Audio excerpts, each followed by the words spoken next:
এই গৌরবময় মুহূর্তে আমি গভীর শ্রদ্ধার সঙ্গে স্মরণ করছি ৭১ সালের মহান মুক্তিযুদ্ধে আত্মদানকারী শহীদদের, বিশেষ করে বাংলাদেশ বিমান বাহিনীর অকুতোভয় সদস্যদের। তাদের রক্তের বিনিময়ে অর্জিত স্বাধীনতা আমাদের জাতিসত্তার মূল ভিত্তি। এর সঙ্গে স্মরণ করছি ২০২৪ সালের জুলাই আগস্ট আন্দোলনে নিহত ও শহীদ সকল শিক্ষার্থী, তরুণ তরুণী এবং সাধারণ জনগণকে, যারা দেশের অধিকারের প্রশ্নে জীবন ও রক্ত দিয়ে তাদের অবস্থান স্পষ্ট করেছেন।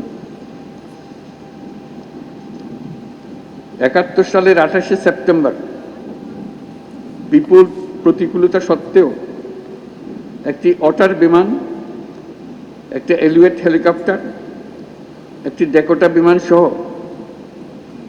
৫৭ জন সদস্য নিয়ে জন্ম নিয়েছিল কিলো ফ্লাইট, যা বাংলাদেশ বিমান বাহিনীর নিউক্লিয়াস হিসেবে চিরস্মরণীয় হয়ে থাকবে। যার নামের আদ্যক্ষর দিয়ে এই কিলো ফ্লাইটের নাম করা হয়েছিল, সেই জীবন্ত কিংবদন্তি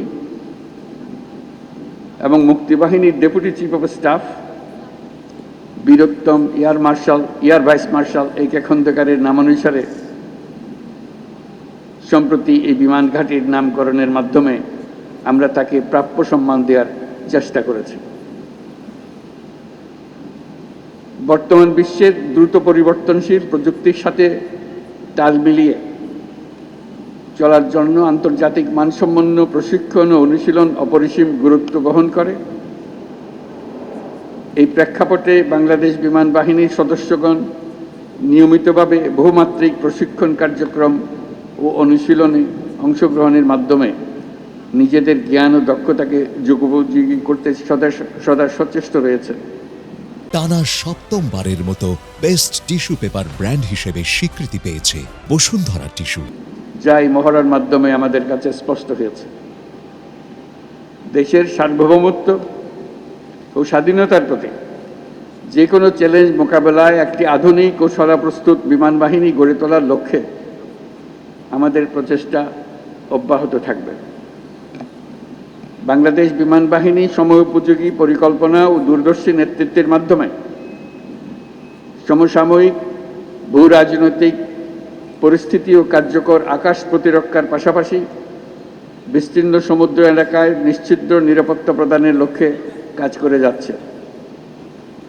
আমি জেনে খুশি হয়েছি যে বাংলাদেশ বিমান বাহিনীর দেশীয় প্রযুক্তি ব্যবহার করে স্বয়ংসম্পূর্ণভাবে বেসিক ট্রেনের বিমান আনম্যান্ড এরিয়াল ভেহিকল তৈরি করেছে, যা বিমান বাহিনীর উদ্ভাবনী সক্ষমতা, আত্মনির্ভরতার প্রতীক। বিমান বাহিনীতে ভবিষ্যতে অত্যাধুনিক যুদ্ধ বিমান, হেলিকপ্টার, পরিবহন বিমান, radar, surface to air missile, UAV সংযোজনের জন্য সরকার বিমান বাহিনীকে সর্বোত্তম সহযোগিতা প্রদান করবে।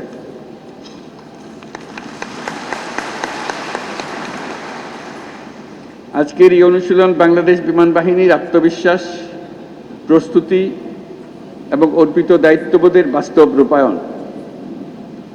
এই জন্য আমি আবারও আপনাদেরকে ধন্যবাদ জানাচ্ছি। এছাড়াও আমি বর্তমানে দেশের বিমানবন্দর সমূহের সুষ্ঠু পরিচালনা ও নিরাপত্তার দায়িত্বে নিয়োজিত বিমান বাহিনীর সদস্যদের ধন্যবাদ জানাচ্ছি।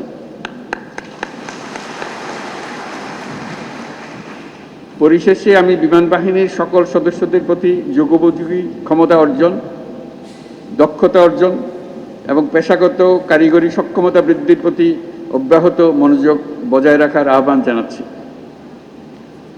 দেশপ্রেম ও পেশাদারিত্বই আগামী দিনের নিরাপদ ও সমৃদ্ধ বাংলাদেশ গড়ার মূল ভিত্তি। আমাদের সকলের ঐক্যবদ্ধ প্রচেষ্টায় আমরা একটা নিরাপদ, উন্নত ও শক্তিশালী বাংলাদেশ গড়ে তুলব ইনশাআল্লাহ।